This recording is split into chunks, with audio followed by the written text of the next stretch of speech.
Okay, so I'm going to go ahead and get started. So welcome to our workshop today on understanding assessments. Congratulations on getting here. I'm always so just appreciative for you all that you're able to take the time and get here to learn about the assessment process in special education. Being educated and informed is one of the best skills you can use as you become the best advocate you can be. So some of you may know, Matrix works to empower families with children who have special needs to understand and access the systems that serve them. We want to help you all to become advocates and role models for your children. However, we are not attorneys or paid advocates. We're here to help you develop your advocacy skills. We can help you strategize before and after IEP meetings. We can problem solve school issues with you and hopefully help you develop a positive relationship with your IEP team. So my name is Erica and I have been a parent advisor at Matrix for about 2.5 years. And I enjoy my wonderful coworkers and find it very satisfying to work with the many awesome parents and professionals. And I will, let's see, I've got, we're fortunate, or you're all fortunate and we're fortunate today to have 3 presenters. So Margaret or David? Oh, hello, I hope people can hear me. I think my microphone is working. My name is Margaret and I've been a parent advisor here at Matrix for about 9 years. We always say that and I don't remember exactly how many years. It's been quite a while. And I joined the Matrix staff when my kids were in middle school. I raised 2 kids with special needs. They're now both grown up. So I've been very lucky to not have to deal with online learning with my kids during this pandemic. I feel very fortunate that I am not having to do that and very empathetic towards all of you who are. And I love working here at Matrix with my wonderful coworkers, and I just love talking to parents about their kids and what we can do to maybe help them on their way of advocating for their kids. And then David, you can unmute at this point, and Okay. our newest parent advisor will introduce himself. Great. Thank you, Margaret. My name is David, and I've been with Matrix just 2 months. I'm a retired director of special education for public school districts, and I'm just thrilled to be on this side of the table now and working with parents. It was always my passion was to try to work with parents, and Matrix gives me that opportunity. I'm just happy to be here. So thank you so much. So let's start with an overview of what you will leave here knowing. Why are assessments important, first of all? Well, they're the foundation of the IEP process. And we often think about with IEPs what services our child is getting or what their placement is, but placement and services, those are designed to support progress on goals. Goals are based on needs and assessment determines needs. So now you can see why it's important to understand what goes into this process because it all comes back to assessment. So today we will cover the who, what, when, where, why, and how of assessments. We will go over timelines, some basics about scoring, what you can do, and what you can also do if you disagree.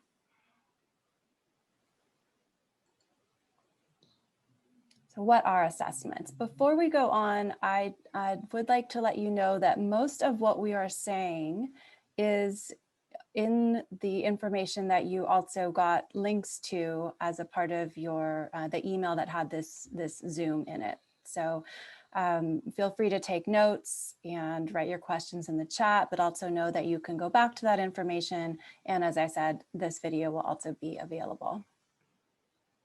And if you do have more of a specific question that only applies to your situation, we do hope that you will contact us through our helpline. What are assessments? But by definition, as we have written here, an assessment is the evaluation or estimation of the nature, quality, or ability of someone or something. An assessment is the process of evaluating your child's strengths and weaknesses as they affect his or her ability to benefit from their education. And to say that more basically, I would say that assessment is collecting information to help make decisions.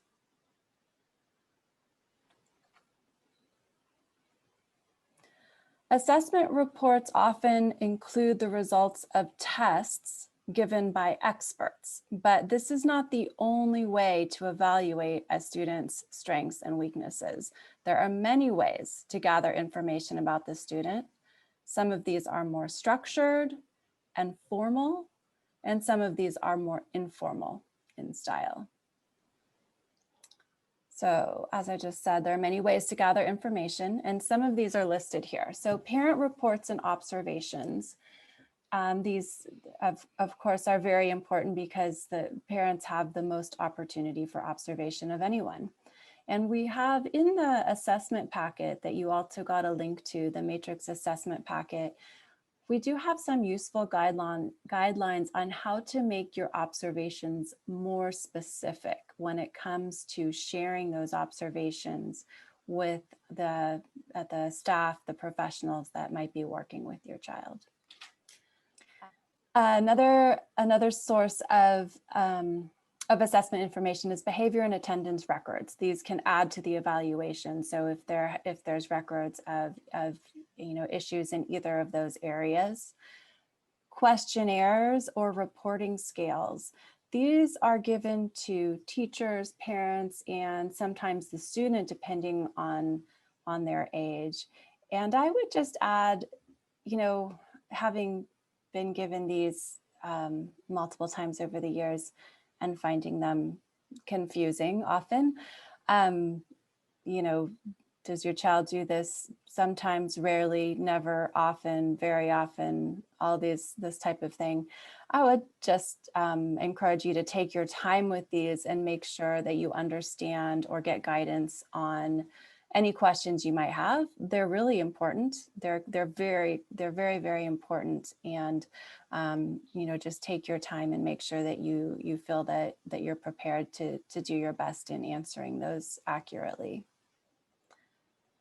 A review of the student's history or past reports, other evaluations that may have been done in the past, and then interviews, again, with the parent, the student, the professionals. Again, this is an important source of information in the assessment process.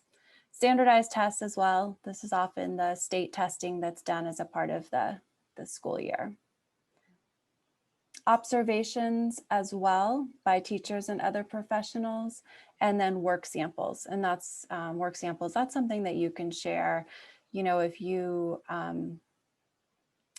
have a certain assignments or projects or half completed projects that your child has done that you feel demonstrate some of the challenges that they might have, that can be useful, of course, as well. And we do have in that same assessment packet, there's a list of some of the commonly used assessment tools, and assessment tools meaning specific tests that would be done in different areas. Okay, what is in an assessment? So if you have already had school assessments for your child, or if you're involved in the process of assessing students, then this may be familiar to you, but we will go through this. So usually you will get a psychoeducational report is what it's often called, and this is often the main part. This can include a number of different areas or sections, a number of different sections, and could be quite long. There's usually a history and background information section about your student. This can be sort of a narrative statement about your child's life history, starting from early childhood or even birth. There's usually a statement about the validity of the testing. This may say something like, the testing conditions were good with minimal distractions, so that the tests are believed to be valid. There will be discussion of both strengths and weaknesses. And, we sometimes get a little focused on the weaknesses or the challenges that kids have, and that can be appropriate when we're looking at what sort of supports they need. But recognizing student strengths is clearly important as well, both because those strengths need to be preserved and built upon, but also because those strengths can be tapped as the school and the professionals support progress in their areas of need. Toward the end of the psychoeducational report, there will be a list of recommendations of how the results can be applied to the student's education. Okay, so there's some more things still. There's a list of the tests or tools that are used in the assessment and descriptions of what these tests are. There will almost always be tests of intellectual functioning and academic skill. And then a variety of other tests might be included based on your child's age, what their suspected area of disability is. And there will also be the scores from all the tests, including any subtests if they were done. These are often in tables in the assessment.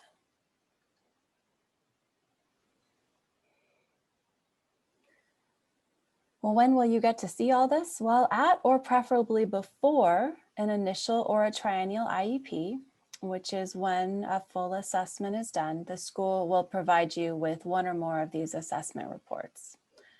When you agree to an assessment proposal, which you, as a parent, you will need to agree to this, you sign off on the assessment proposal. When you do that, you can ask that you would receive these assessment reports prior to the meeting so that you have the opportunity to read and consider them. We'll talk about this a little bit more later. It's possible that the reports will not be finished until the day of the meeting, but it's always useful to ask. In addition to the psychoeducational report, as we said, there may be other reports. These can include occupational therapy, which is what the OT stands for there, physical therapy, speech and language. And finally, it's quite important to remember that the report itself does not determine the eligibility. It is the IEP team that determines the eligibility.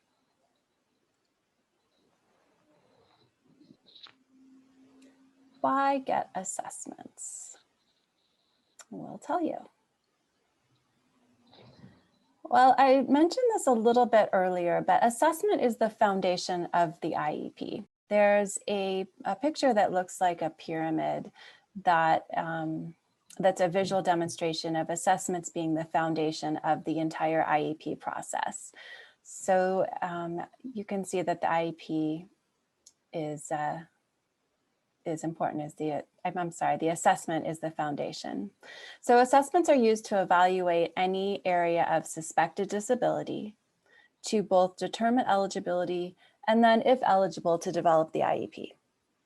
And we have a little acronym here that can help you remember the different areas of assessments. And I've kind of added a little bit, so I'll go through each of these. So the C, so the acronym is CHAMPS. And the C can stand for both communication, which you can think of as communication, speech, and language, and also cognitive skills, which you could also think of as being intellectual development. The H stands for health, which does include a vision and hearing screening from time to time. The A stands for both academic, actually it can stand for academic achievement, adaptive or self-help skills. It could also stand for assistive technology if that is applicable to your student. The M stands for motor skills, which we can also include when we think about that fine motor skills, things like handwriting, gross motor skills. So that's, moving around, being able to do PE type activities and all the other activities. And then this can also include sensory and perceptual, if we want to think about this area as of motor skills as being broad, or we can put those in another category. So P for that's where we can also remember perceptual, also psychological, and I would add post-secondary transition to that too. So if any of you have kids or are working with kids that are in the getting past middle school into high school age. And then the S for social, emotional, and we can add behavioral to that category as well. And that's pretty much all your areas. So why get assessments? Well, again, identifying the strengths as well as the needs so that those strengths can be maintained and built on. Assessments also are how we track the student's progress. So kids can grow and change, sometimes very quickly. And this is why assessments are done periodically, not just to determine eligibility. This is also why parents can request assessment additionally at any time during their student's school career. Again, not just to determine eligibility. And once again, assessments are used to develop the IEP, and that IEP pyramid was what I was talking about, which is our visual of assessments being the foundation.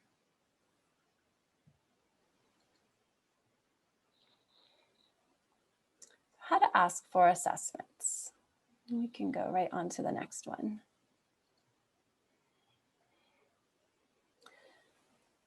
Parents can ask for assessments, or the school can ask for assessment.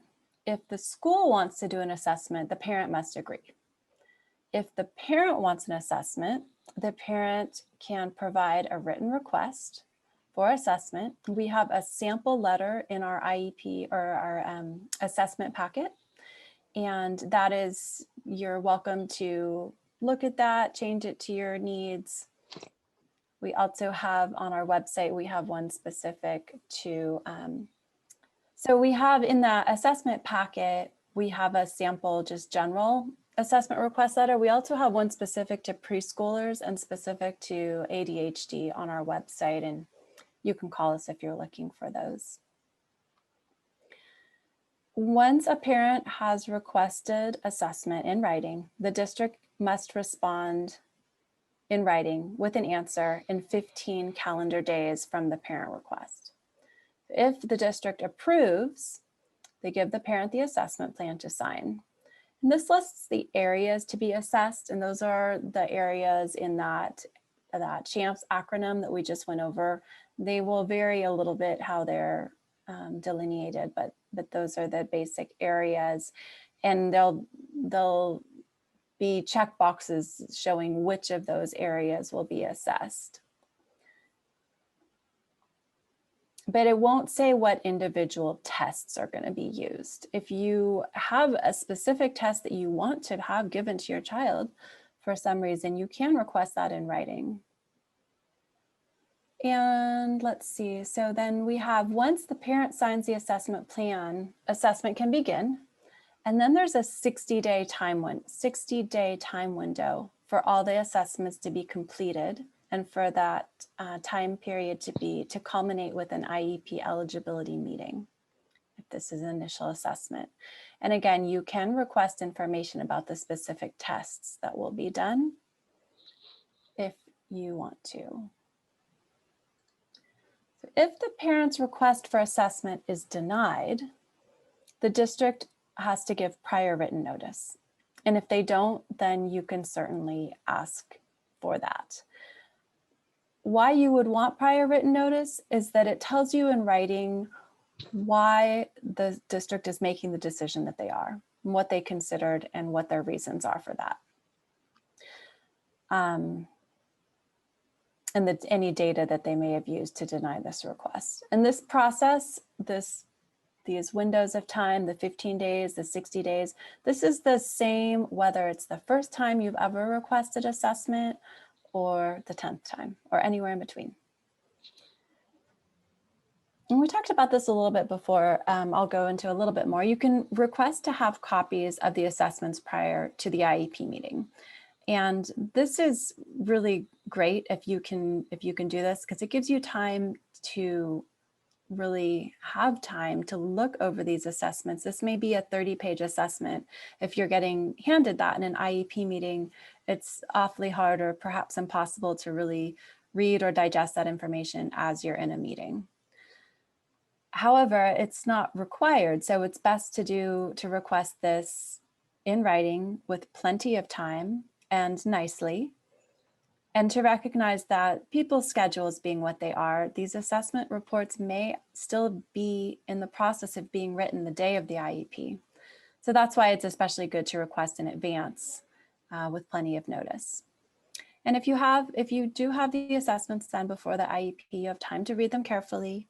You can even ask for clarification from the person who did the testing before the IEP meeting, so that you maybe don't have to take up time of the IEP meeting with something that you're able to clarify ahead of time.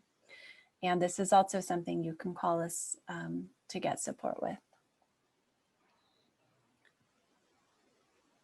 And we just have a note here that timelines do vary depending on vacations longer than 5 days and or summer breaks. So that usually applies to winter vacation, summer vacation.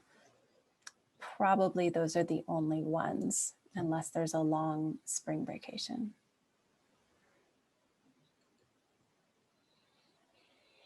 Okay, when are assessments done?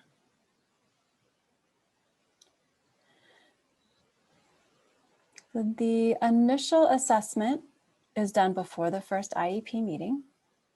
The triennial assessments are done every 3 years if the parent agrees. And this is something you may want to track, just being aware, if you can, okay, the last triennial was in 2018, so we've got one coming up in 2021. When are those assessments going to happen? I want to make sure to, to ask to get those ahead of time before the meeting. And then assessments can also, they can happen between triennials to track progress, or if there's a specific concern or a new concern. And special assessments are also done for transition planning. This is transition to adulthood planning. Transition assessments are can be overlooked, but they're essential if your student is best practice if they're over 14 years old, or by law if they're over 16 years old.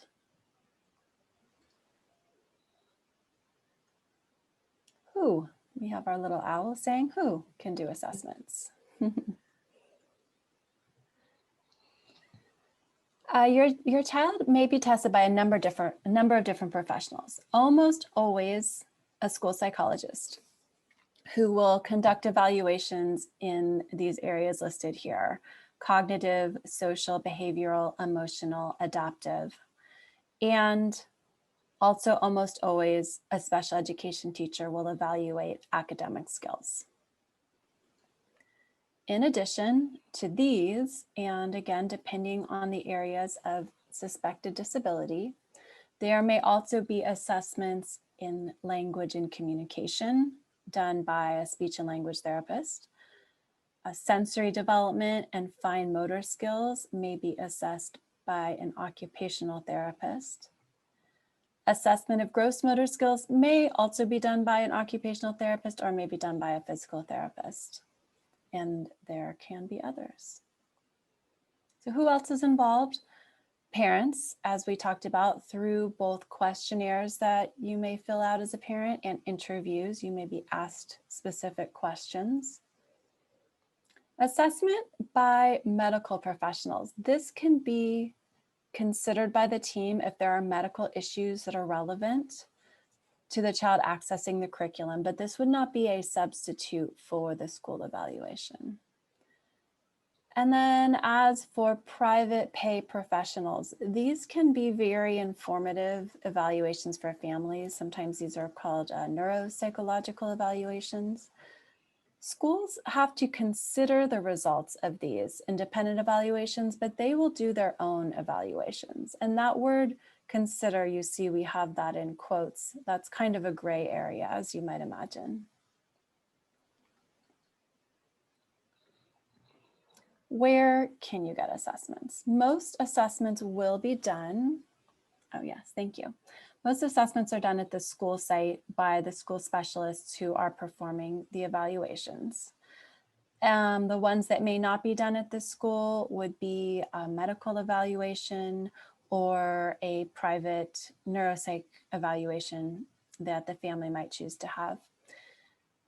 And again, one more word about the private pay assessments, that these only have to be considered. And in that case, only if they meet the school's criteria. And private pay assessments are also not usually used to determine eligibility or to track progress. But again, that being said, many people find them very helpful. And then I have just a few things about for your information points here about pandemic times assessment, which varies so much between counties and districts and schools that there aren't really any general things we can say, or not very many. I will say that from what I understand, some assessment tests are not considered to be valid when given under social distance conditions. So the evaluator has the protective wear, the child has the protective wear, maybe there's barriers. This may actually not be valid in terms of specific tests. And these specific tests are developed by companies, and those companies are developing, now that we've been in this situation for a while, developing guidance for the professionals that would be giving the tests on what is valid and what is not valid. So that all being the case, the school psychologist may rely perhaps less on testing and more on some of those other areas we talked about: records, interviews, observations.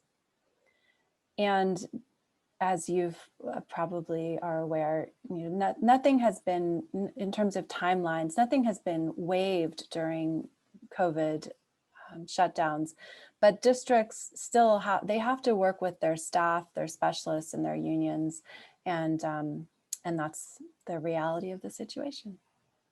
And with that, you get to listen to somebody else besides me. Hi, hi, this is Margaret, and we're going to go through what you do once you have the assessments, how you might take a look at them. And the first thing we would say to do is get out your highlighter pens.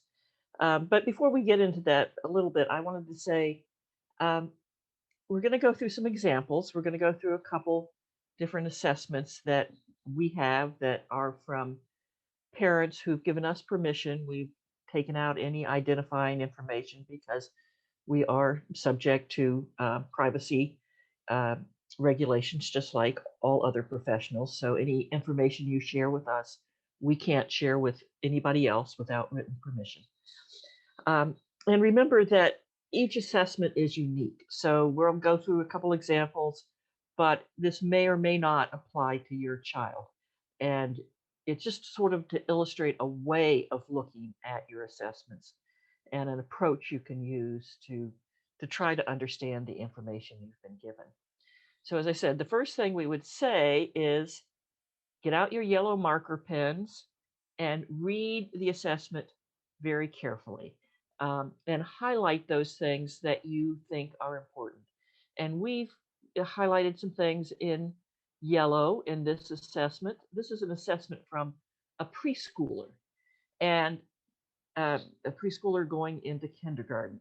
And at this age, most of the report is going to be observational. It's going to be what the teachers and the psychologists see in terms of behavior and adjustment.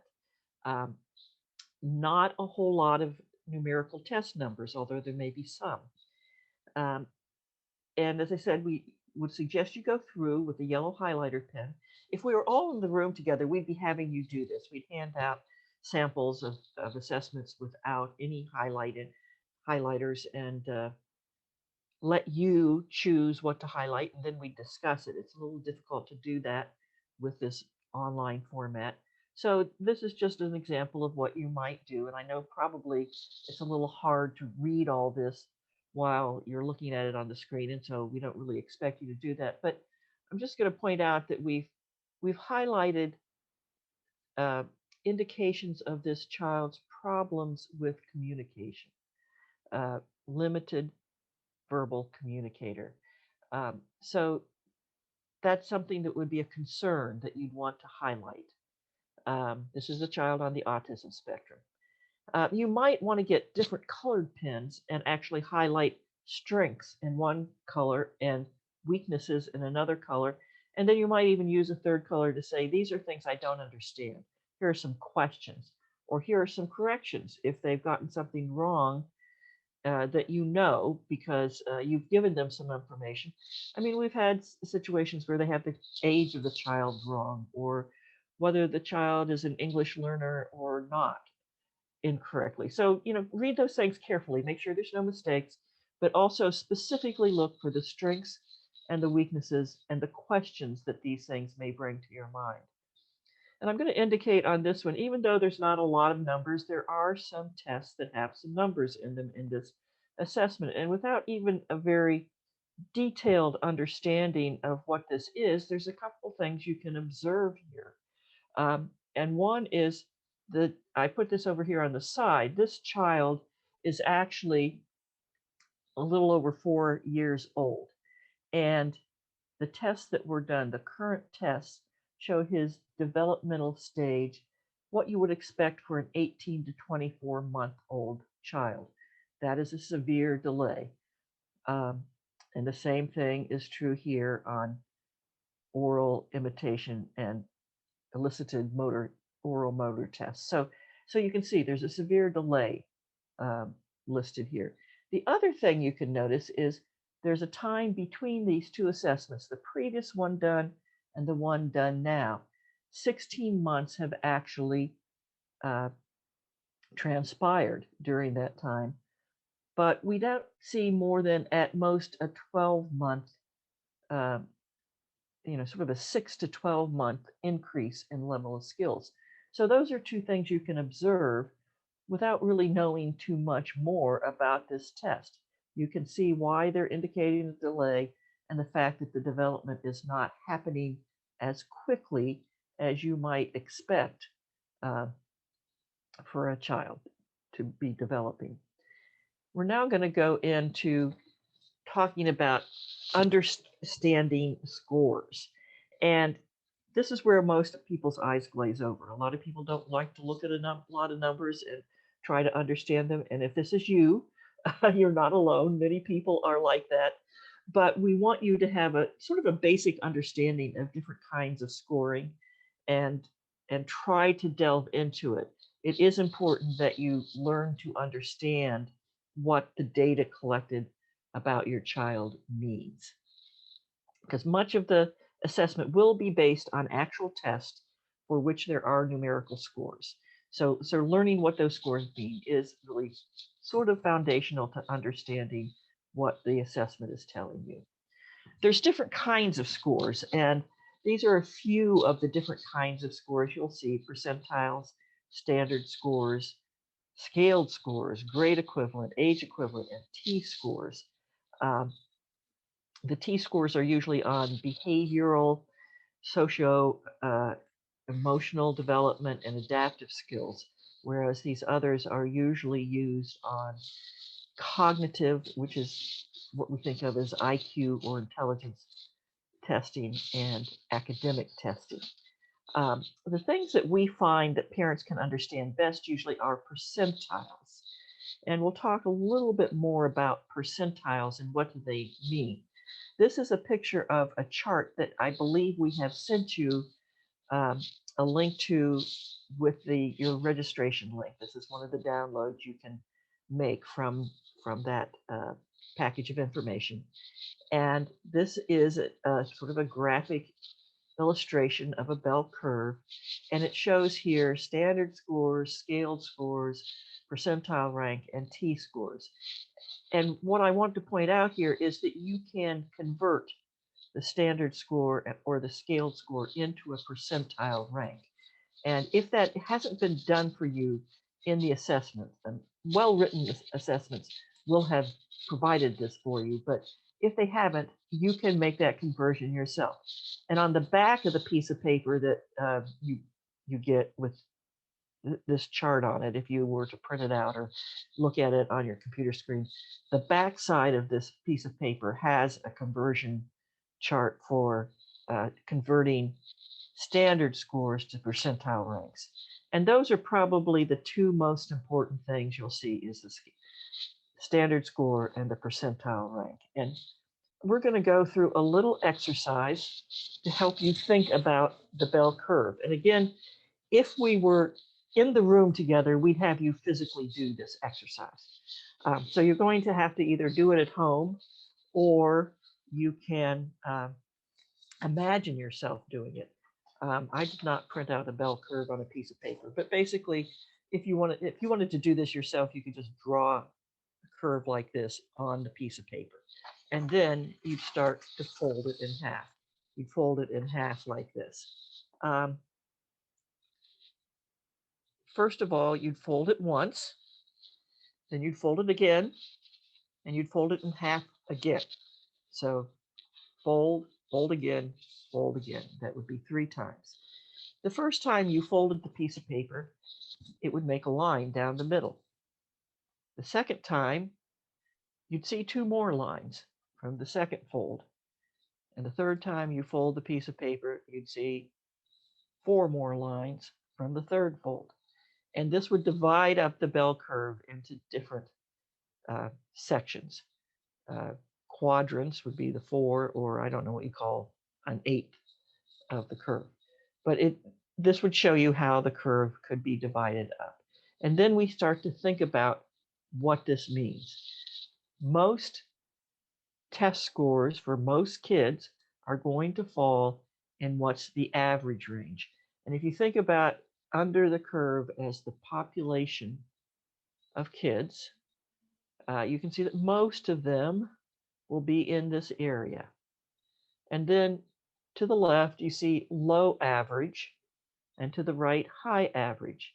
And the important thing to note here is that this is still considered average. And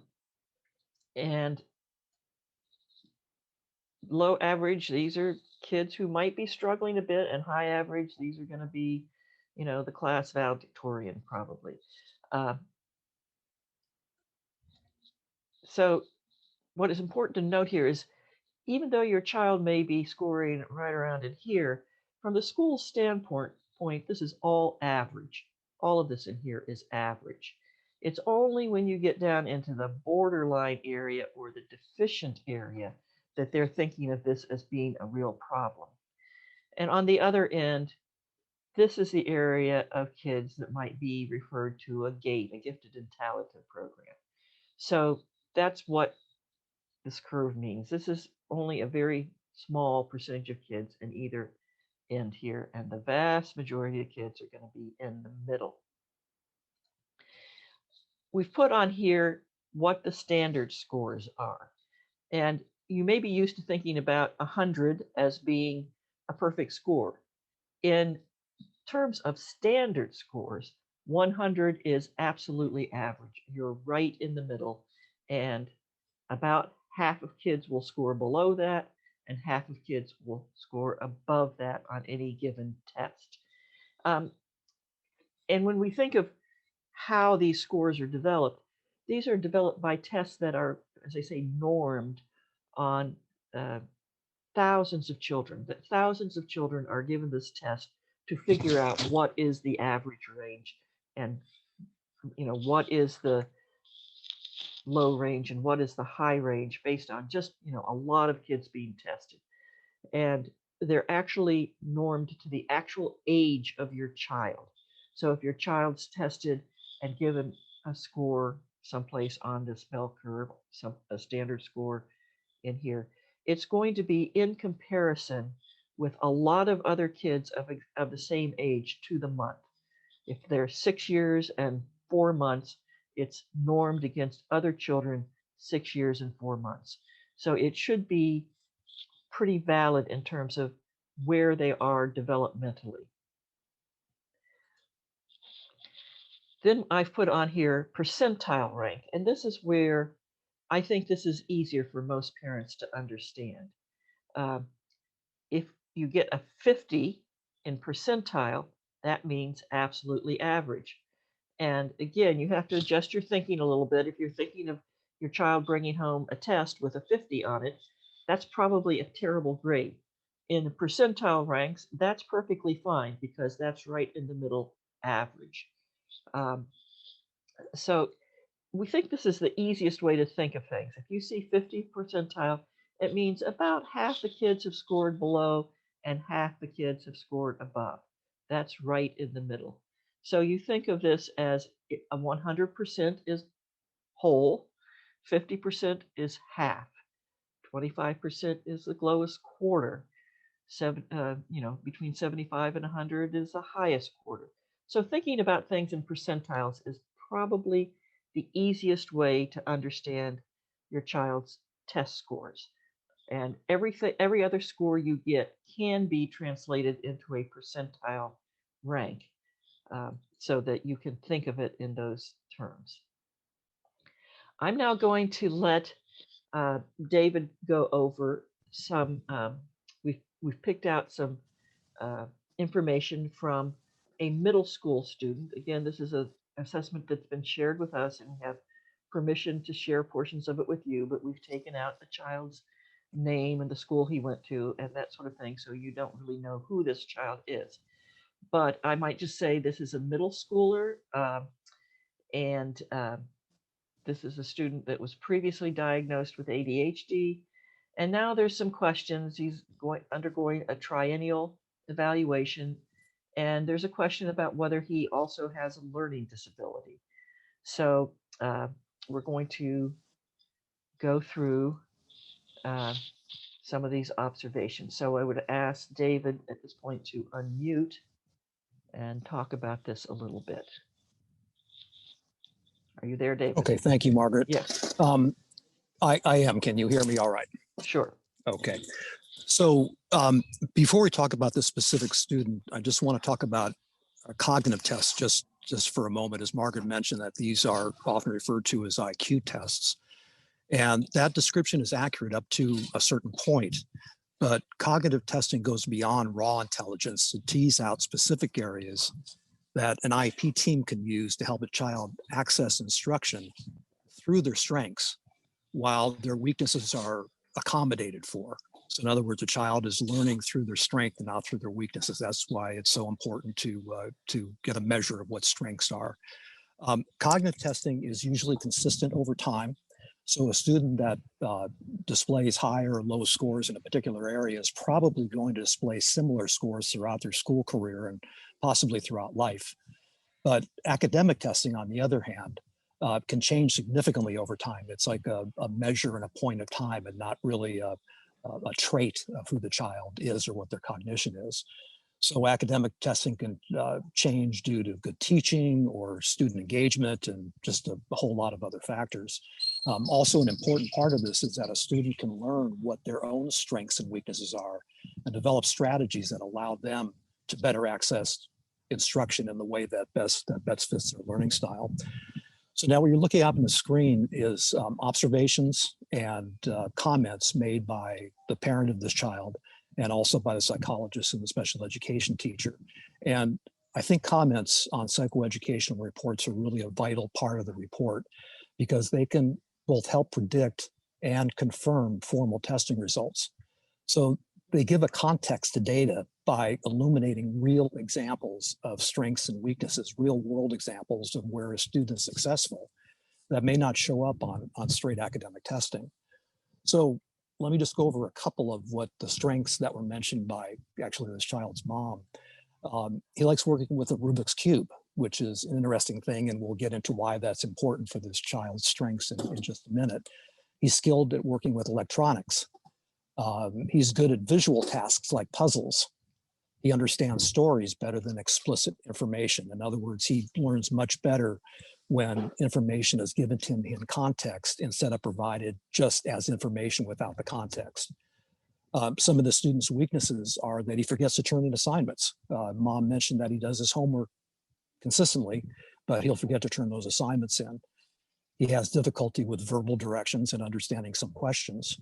He has poor fine motor skills, and that's motor skills have to do with taking information from the brain and having it output into some kind of writing or computer. He forgets to capitalize and use punctuation at times. And also he has attention problems in general, which is evidenced by the fact that he has ADHD.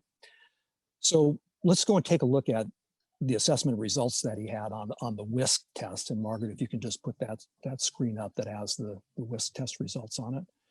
And the WISC, the Wechsler Intelligence Scale for Children, is the most widely used intelligence scale. And the reason for that is that it has a verbal and a nonverbal component. So it measures strengths in both of those areas. So we're going to look at just one area. And so don't get freaked out by the complexity of this. It's once you get into it, you can it's pretty understandable. But we're going to look just at the visual spatial index. And if you look at the top portion of that page, you'll see that all those items are indexes, which means that they're summaries of subtests that are given to come up with that summary number. And so the visual spatial index, if you look down below and the two items that are highlighted there, they're made up of two subtests, the block design test. And what that measures is motor skills, which we just talked about, and also processing speed. And what processing speed is, the ability to retrieve information from the brain and to express it in some way, either through writing or orally or in any other way, the art or whatever.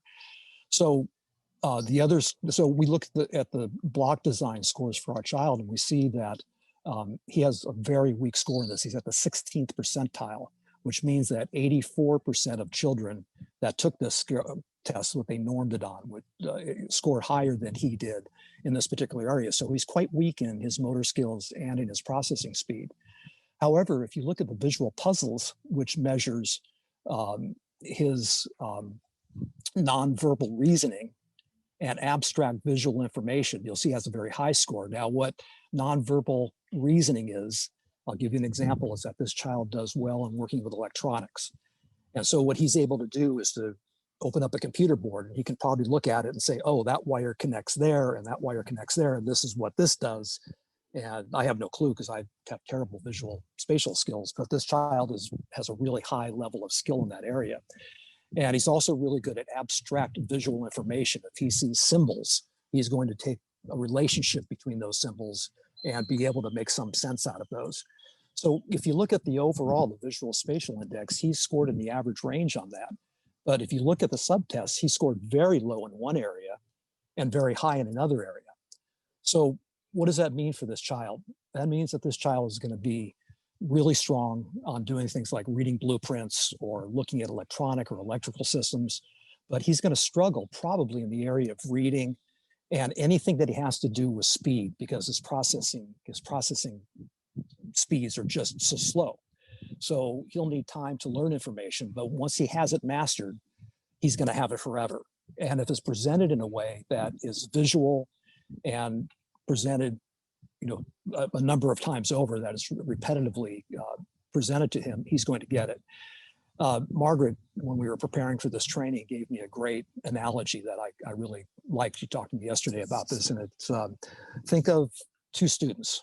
One student is really good at school, good at reading, very oral. He does well on tests. He's a good processor. He's our race car. So our race car is going to do really well in a particular set of skills on a flat track with dry weather and so on. But let's put that race car in front of a huge mound of heavy material that has to be moved from one place to another. Our race car is not going to do very well with that. So our student is more of a bulldozer. So the bulldozer is not going to do well on the racetrack, but you get him in front of a stack of things that have to be moved, he's going to do that incredibly well. It's not going to be fast, but it's going to be efficient because that's the way that he does things. So what that means is that in practical sense, in terms of school, our student who's the bulldozer is going to have some difficulty in school, and we're going to take a look at his Wyatt scores, which are the academic scores. The reason he's going to have some difficulty in school is that school is mainly language based. And the purpose of special education is to level that playing field so that children are presented with the information that they get in a way that they can understand it. And it's not always the way that typical teachers teach this stuff. It's heavy with language. If you look at math skills these days, you'll notice that it's very language heavy. Where 50 years ago, a math book may have been equations. Now there's explanations in there. So language in school is very heavily emphasized. And so if you look at his academic skills, you're going to notice that those skills that require accuracy and speed, like reading words, like math fluency skills, all of those skills, if you look at those scores, he's scored very low on those. But does that mean that our child's not as intelligent as other kids? It's not. He has an average IQ. So what it means is that his strengths lie in a different area. So when we look at a learning disability for our child, and Margaret, I don't know if you can show the scatter. If you look at that, you'll see that the one line, and I'm not seeing that, so I'm not sure which color the academic testing is in and which is the cognitive testing. The academic are these sort of blue-green little triangles. I'm sorry, this is sort of small on the screen. And the yellow, I guess they're hexagons, are the academic scores. So you can see that, and I only put the composite scores on here. I didn't do some of those individual subtests. So even in just the composite scores on the cognitive and the academic, you can see that what you might predict based on the cognitive test scores, you're not seeing in his academic skills. Okay, which means that it's not exactly true now, but the classic definition of a learning disability is that a student has higher cognitive abilities than he or she is producing academically or functionally in another area of functioning. And if you look at this bell curve, you'll see that his academic functioning is much lower than many areas that his capability is.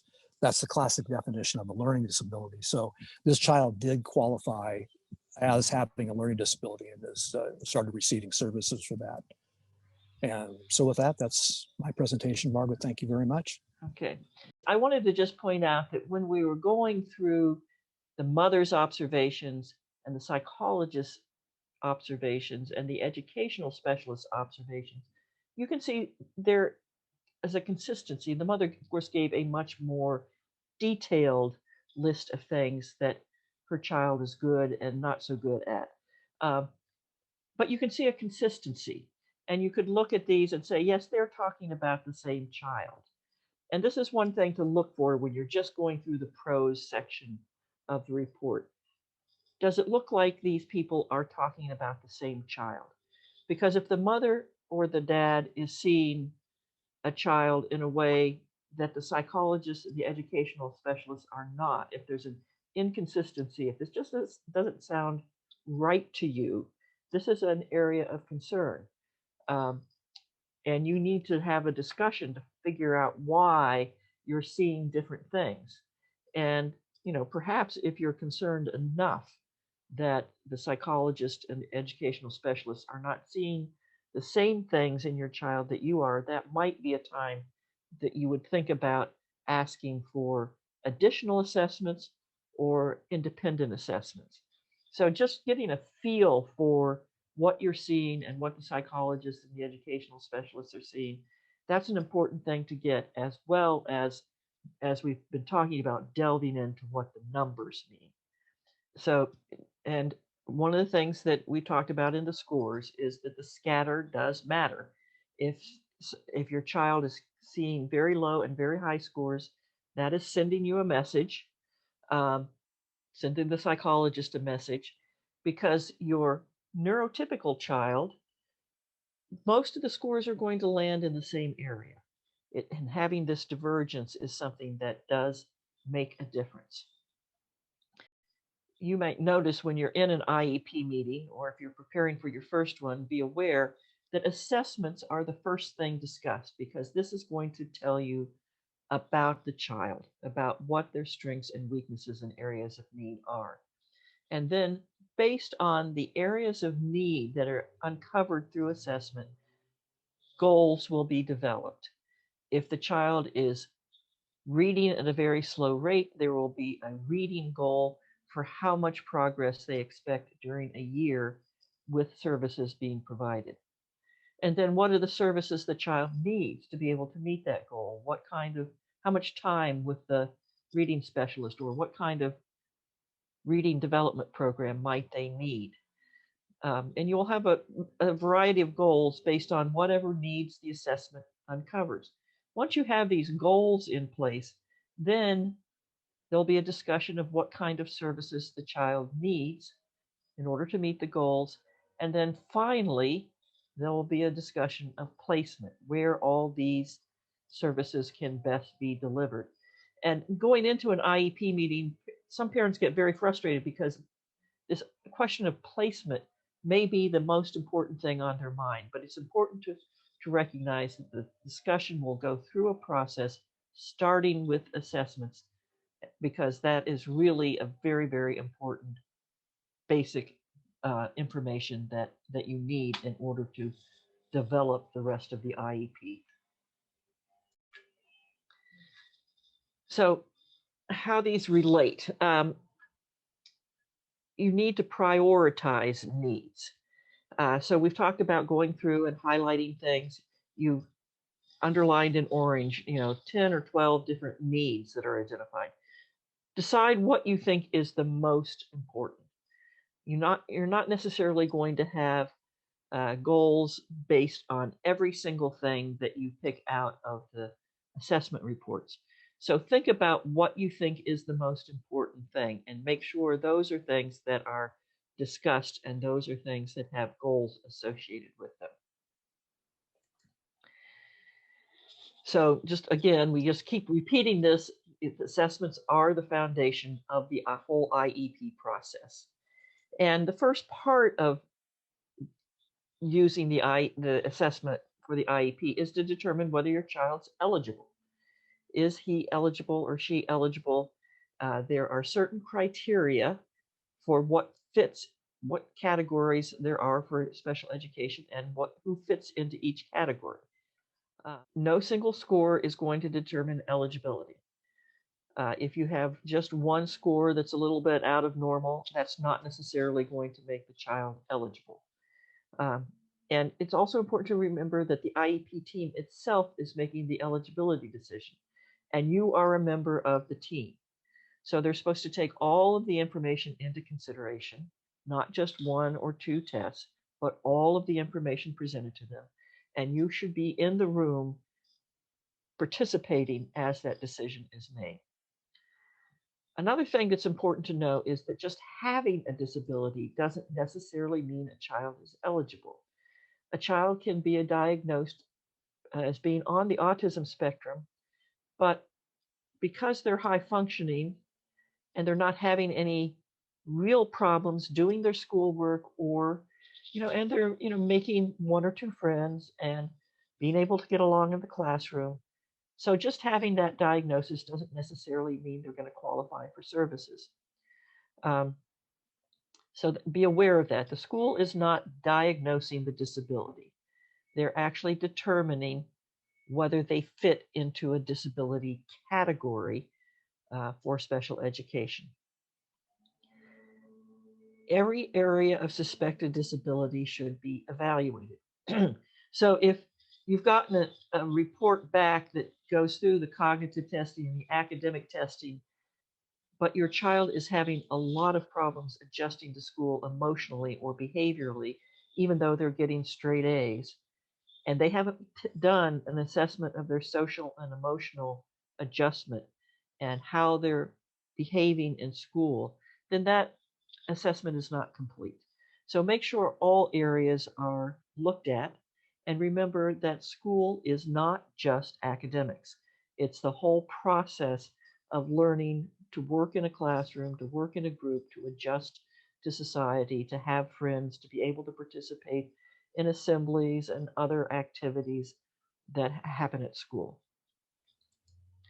So we've talked about eligibility, and in our presentation on IEP basics, which is a different workshop, we talk more about this, but there are 13 eligibility categories, and each eligibility category has its own requirements. And part of this assessment is determining whether your child fits into one or more of these 13 eligibility categories. And the IEP, presuming the child is qualified, will list at least one eligibility category. It might show two as a primary and secondary. They try to say which is the main thing impacting the child's performance at school. And if there's another disability that's also impacting, that's listed. Now, your child could possibly qualify in 3 or 4 categories, but they're only going to list a primary and secondary on the IEP document. If, as time goes on, the school district believes that the student is no longer eligible for special education, and they say, we don't think your child is eligible any longer, and we want to exit them from special education, that is a time when you want to request an assessment. So you can get confirmation that that's a good decision. You want to see the proof that they no longer need special education. Where we might see this most often is speech and language. So a child might have a problem with pronouncing their words. That's called articulation. And they may be getting speech and language services to help them learn to pronounce their words. Well, eventually they may have achieved that. They may get to the point where this disability is no longer impacting them at school. So it's quite possible that if that's the only thing that's impacting the child, at a certain point, they may no longer be eligible. The same thing could be true of some other disabilities like ADHD or high functioning autism, where the child has learned enough coping skills that they're doing fine in general education without a lot of support. So this is possible, but you need to be a little bit skeptical. And if the district says we want to exit your child, do ask for proof. Do ask for assessment that confirms whether that's a good decision. So your child's being assessed. What can you do? There's a number of things you'll want to do when you start this process. You want to organize all of your information. So you have a lot of information about your child from work samples, report cards, the smarter balance testing that your child may have taken. You have all that information, or if you don't, ask for it and get that information from the school. You have documents from outside professionals. You may have a therapist or someone your child has seen, a tutor, whoever they've seen that might have information about them. So gather that information together, and we usually feel like it's a good idea to share all this information with the school. It is your choice. If you have an assessment from a therapist that you don't want to share, you're not required to, but think about the fact that usually it works best if people have as full information as they can about what's going on with your child. If this is not the first time your child has been assessed, if it's a triennial or the second triennial, you can plot your child's scores in a spreadsheet to show progress over time. And as David mentioned, you're not likely to see progress in terms of cognitive testing, because this is more or less a characteristic of the child. Now, it could show some change. We used to think of IQ or cognitive abilities as being set in stone, and as more is learned about the brain and the flexibility of the brain and the way the brain develops, you could see a little change over time. But you should see progress in academic scores. So this is something you'll want to take a look at. Any observations you have, surveys you've done, or the ones the school sends you to fill out to send back to them. These are very important, especially for social, emotional, behavioral characteristics of your child. If you're thinking your child might have ADHD or might have an emotional problem like extreme anxiety that's impacting them at school, or they may have pragmatic skills problem. Pragmatic is the social interactions, the social aspects of language. If your child's on the autism spectrum, they probably have some problems with pragmatic communication. So there'll be surveys that are sent to you. So be sure to fill those out and hand them in. And I've run into situations where parents are saying, I'm not sure why I haven't gotten the report back from the school. And yet it turns out they're sitting on a survey that the school has sent them to fill out. Make sure, if the school sends you surveys and rating scales to fill out, do that and send them in. Take time to do it carefully, but do that as promptly as you can so you don't delay the process yourself. Looking at behavior and discipline and attendance records. One thing to be aware of is the special education criteria says that lack of education, lack of being in the classroom is not a criteria for special education. So if your kid isn't at school, they can't teach. And so it's not necessarily a criteria for special education, but it is sending you a message. If you can't get your child to school, is it a medical problem? Is it an emotional problem? What is that attendance record telling you? The same thing is true of discipline. If your child is the kid that gets sent to the office every other day, it doesn't necessarily mean there's a disability, but it may well be. The behavior that's causing that is sending a message. So what is behind that? So any of those records, those become important in the assessment. You might have communications back and forth. Did your child's teacher email you 15 times saying, Johnny didn't turn in his homework today?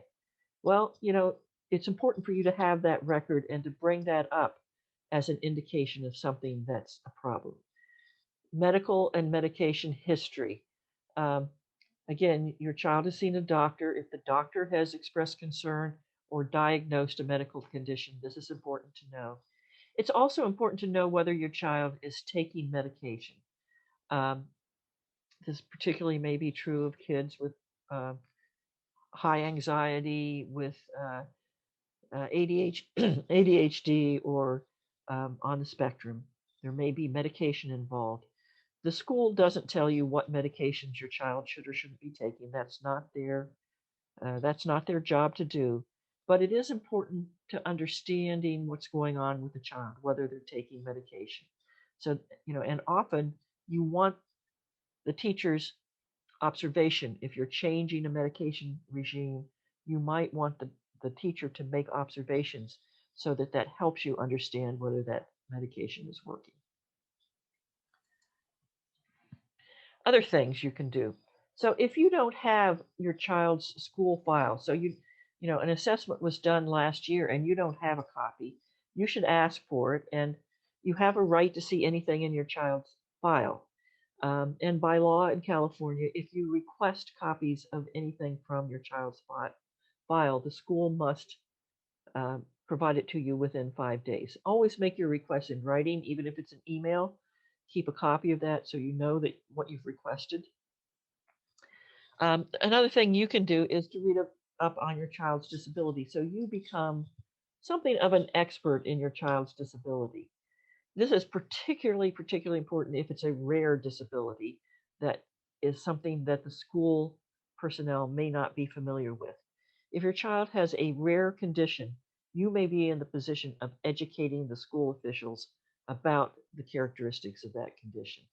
But no condition affects every child equally. There are certain disabilities that are quite common as a category, but they're affecting the child differently. So understanding how the disability affects children in general, and then observing how it affects your child specifically becomes important. Understand the basics of testing, and we've gone through some of this, and we've just scratched the surface. And sometimes this is a difficult task to understand this testing. So do seek out help to make sure you're understanding the testing that's been done for your child. List out your questions and concerns, especially before an IEP meeting, so that when you get into the meeting, you can ask your questions, express your concerns, and get those things addressed. Be as specific as you can. Don't say just my child is struggling, but like the example we showed, my child has problems turning in their homework, or my child has an easy time with their math, but very hard time with writing things.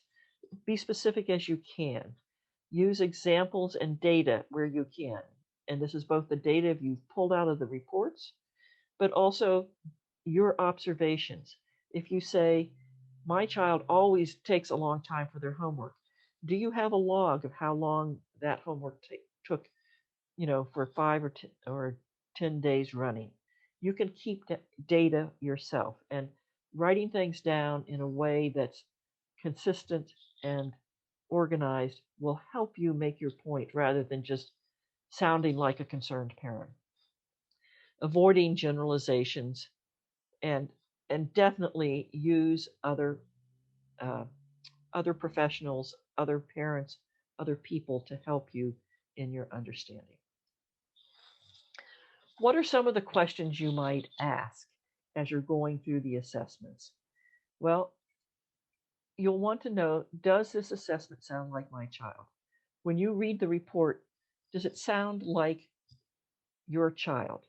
Or do you see in the description a description of a child that does not seem like your child? This is an important thing to know. Just does it seem right to you? Look at those scores as we've talked about and see whether they fit a pattern or they don't fit a pattern. Are they all over the place or are they consistent? Are some way higher than others? That is a scatter across the bell curve. That's something you want to take note of. Don't hesitate to ask the professionals who have tested your child to define the terms they use and ask what the implications are for your child. Don't hesitate to ask those questions. They expect those questions. And sometimes reading the reports, sometimes they sound very, very opaque. So you need to get them to explain what the scores mean if it's not apparent to you. Another thing to take note of, is there some need that you've observed that does not show up in the assessment? Does the report reflect the needs you see in your child? And if not, it's possible that you're seeing things that aren't there. That is always possible, but more than likely that means maybe something wasn't assessed that should have been. So that's a concern that you definitely should find out. What more can you do? How can you find out more about your child and what's impacting him or her? If you have private assessments, if you've had that done, you can submit those private assessments for the school to consider, for the whole IEP team to consider. This is your choice. You don't have to give this information if you have it, but usually it's a good idea. And if you're going to do an assessment on your own, if you're going to a private neuropsych because you want to do that and you feel like you can afford to do that, make sure before you pay for that assessment, whether or not the assessments that are going to be done and the assessor is qualified in terms of what the school will consider. It's good to ask questions about what kind of testing is going to be done and the qualifications of the person doing the testing. If you get assessments back from the school and you read them and you think it's a thorough job and you agree with the findings of the assessment, then that's a time to say, I agree, and let's go forward and develop the IEP based on these assessments. But what if you don't think that the assessment or the eligibility decision based on that assessment are valid? You've gotten an assessment back and the school says your child doesn't meet the eligibility requirements. and you disagree. What do you do at that point? Well, the first thing you do is you'd say you disagree. Even if your child is not being made eligible, there will be, and assessments have been done, there will be an IEP meeting at which that decision on eligibility is going to be made. And you can, when you sign the IEP document, you would check the box saying you disagree and disagree with that IEP decision. Then what? You can request that the district do additional assessment or additional subtests. This is always a possibility, and usually it's a good idea to ask them to do it first to see if they will. And if not, you can request an independent educational evaluation at district expense. Now, as we've talked about, you can always go out and get a private assessment of your child, but this is a little bit different than requesting an independent educational evaluation. If you think an independent evaluation is needed, you request it in writing, and one of two things will happen. Usually, what will happen is the school will say, yes, we will pay for an independent assessment, and usually they'll discuss a list of possible people to do that with you. And usually you would choose somebody that's on their list, but it is possible to get approval to use someone who's not already on their list if you have someone in mind and if they're fully qualified.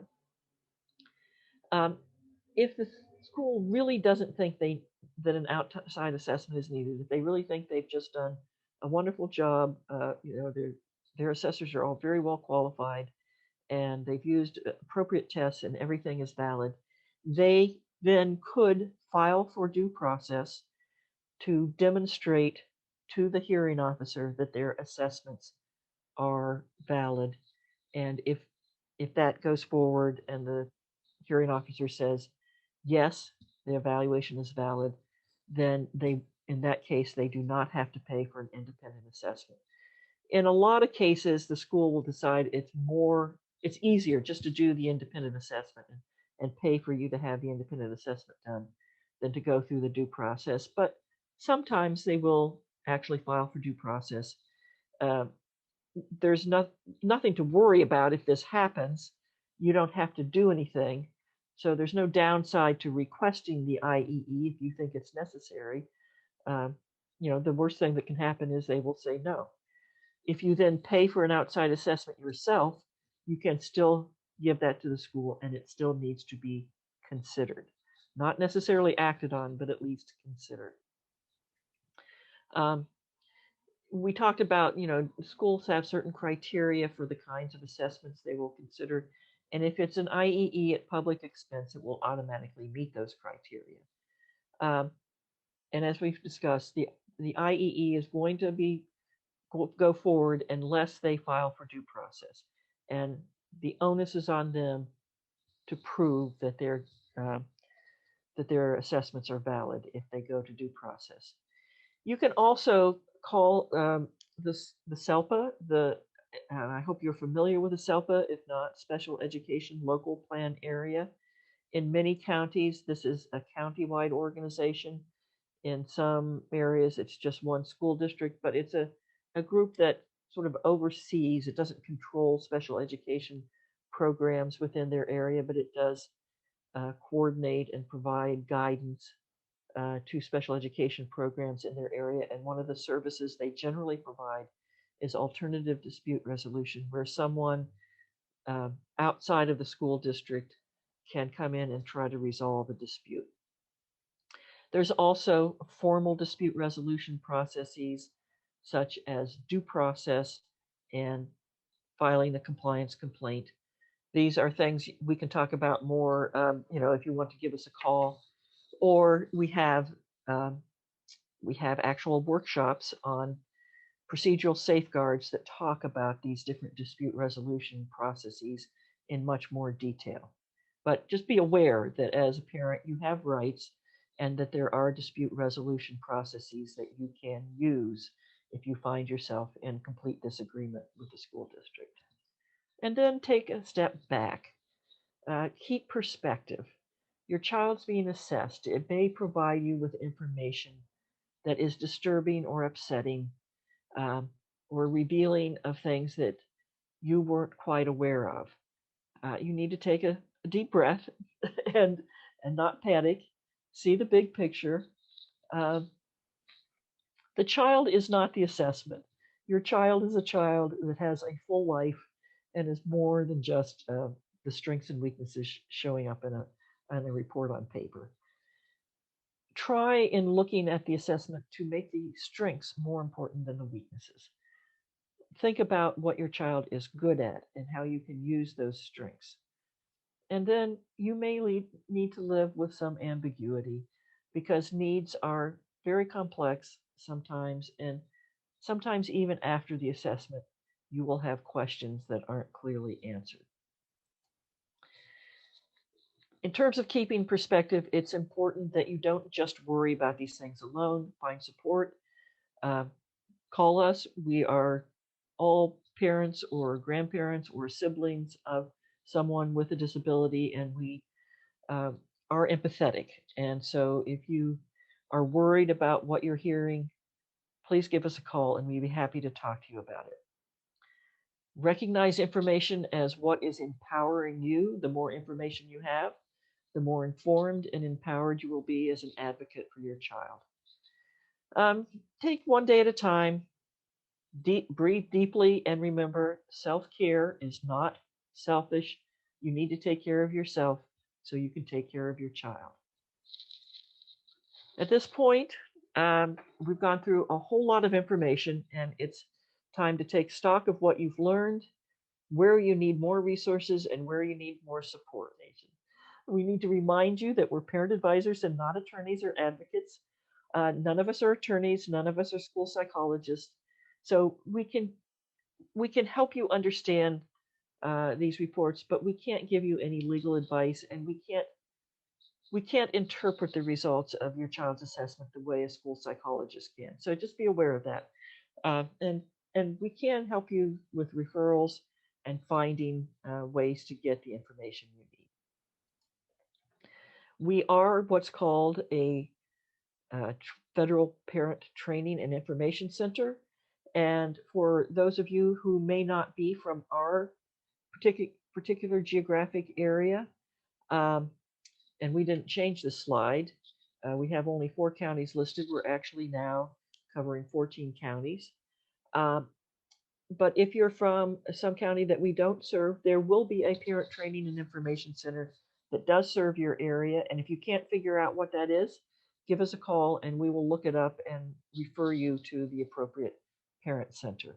We're also a family resource center, and we're a California Family Empowerment Center. Those are just designations made by the State Department of Education and the State Department of Developmental Services. We also must tell you that we do get funding from the U.S. Department of Education and from the California Department of Education, and we are really grateful for this support from these government sources, but it does not fund all of the work we do, and we do rely on private foundation grants and on donations from people like you. If you can, if you're able, we would appreciate any donations you can make. They're not required, and we do our best to keep all of our services free to parents. So feel free to come and use our services, whether or not you can donate. But if you can, we would really appreciate it.